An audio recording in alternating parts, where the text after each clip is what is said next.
ಸಿದ್ದಾಪುರ ತಾಲೂಕಿನ ಶ್ರೀ ಗಂಗಾಂಬಿಕಾ ದೇವಸ್ಥಾನ ಸಭಾಭವನದಲ್ಲಿ ನಡೆದ ಸುಜ್ಞಾನ ನಿಧಿ ಶಿಷ್ಯವೇತನ ಕಾರ್ಯಕ್ರಮದಲ್ಲಿ ತಾಲೂಕಿನ 78 ವಿದ್ಯಾರ್ಥಿಗಳಿಗೆ ಸುಜ್ಞಾನ ನಿಧಿ ಶಿಷ್ಯವೇತನ ಮಂಜೂರಿ ಪತ್ರ ವಿತರಣೆ ಮಾಡಲಾಯಿತು. ಶ್ರೀ ಕ್ಷೇತ್ರ ಧರ್ಮಸ್ಥಳ ಗ್ರಾಮಾಭಿವೃದ್ಧಿ ಯೋಜನೆ ಬಿಸಿ ಟ್ರಸ್ಟ್ ಸಿದ್ದಾಪುರ ತಾಲೂಕು ವತಿಯಿಂದ ಪ್ರಸಕ್ತ ಸಾಲಿನಲ್ಲಿ ನೀಡಲಾಗುವ ಸುಜ್ಞಾನ ನಿಧಿ ಶಿಷ್ಯವೇತನ ಕಾರ್ಯಕ್ರಮದ ಅಡಿಯಲ್ಲಿ ಡಾಕ್ಟರ್ ಡಿ ವೀರೇಂದ್ರ ಹೆಗ್ಗಡೆಯವರು ಮಂಜೂರಾತಿ ನೀಡಿರುವ ವಿದ್ಯಾರ್ಥಿಗಳಿಗೆ ಈ ಶಿಷ್ಯವೇತನವನ್ನು ವಿತರಿಸಲಾಯಿತು.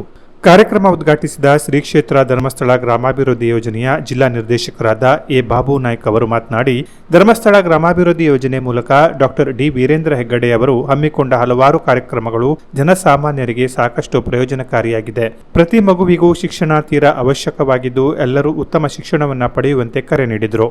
ಸಿದ್ದಾಪುರ ತಾಲೂಕು ಕ್ಷೇತ್ರ ಶಿಕ್ಷಣಾಧಿಕಾರಿಯಾದ ಎಂಎಚ್ ನಾಯ್ಕ್ ಅವರು ಮಾತನಾಡಿ, ಪೂಜ್ಯರು ಅನೇಕ ಜನಪರ ಕಾರ್ಯಕ್ರಮಗಳನ್ನು ಹಮ್ಮಿಕೊಂಡು ಸರ್ಕಾರ ಮಾಡದ ಕೆಲಸ ಕಾರ್ಯಗಳನ್ನು ಮಾಡುತ್ತಿದ್ದಾರೆ. ಪೂಜ್ಯರು ನೀಡಿದ ಶಿಷ್ಯ ವೇತನವನ್ನು ಸದ್ಬಳಕೆ ಮಾಡಿಕೊಳ್ಳುವಂತೆ ತಿಳಿಸಿದರು. ಸಿದ್ದಾಪುರ ತಾಲೂಕು ವೈದ್ಯಾಧಿಕಾರಿ ಡಾಕ್ಟರ್ ಲಕ್ಷ್ಮೀಕಾಂತ್ ಮಾತನಾಡಿದರು. ಜಿಲ್ಲಾ ಜನಜಾಗೃತಿ ವೇದಿಕೆಯ ನಿಕಟಪೂರ್ವ ಅಧ್ಯಕ್ಷರಾದ ಸುಭಾಷ್ ನಾಯ್ಕ್ ಅವರು ಮಾತನಾಡಿ, ಶ್ರೀ ಧರ್ಮಸ್ಥಳ ಸಂಸ್ಥೆ ಕೇವಲ ಶಿಷ್ಯ ವೇತನ ಕೊಡುವುದಷ್ಟೇ ಅಲ್ಲದೆ ಸುಲಭ ರೀತಿಯಲ್ಲಿ ಸಾಲ ಸೌಲಭ್ಯ ನೀಡುವಂತಹದ್ದು, ಮಧ್ಯವರ್ಜನ ಶಿಬಿರದ ಮೂಲಕ ಪಾನ ಮುಕ್ತ ಬದುಕಿಗೆ ದಾರಿ ಮಾಡಿಕೊಡುವಂತಹದ್ದು, ಸ್ವಾಸ್ಥ್ಯ ಸಂಕಲ್ಪ ಕಾರ್ಯಕ್ರಮದ ಮೂಲಕ ಮಕ್ಕಳು ವಿದ್ಯಾರ್ಥಿಗಳು ಮಾದಕ ವ್ಯಸನಗಳಿಗೆ ಬಲಿಯಾಗದಂತೆ ನೋಡಿಕೊಳ್ಳುವುದು, ಹೀಗೆ ಅನೇಕ ಸರ್ಕಾರ ಮಾಡದ ಜನಪರ ಕಾರ್ಯಕ್ರಮವನ್ನು ಮಾಡುತ್ತಿದೆ ಎಂದು ಪ್ರಶಂಸಿಸಿದರು.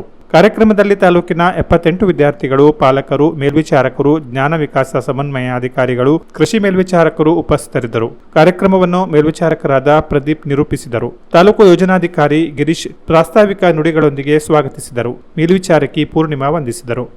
Canara plus news Siddapura.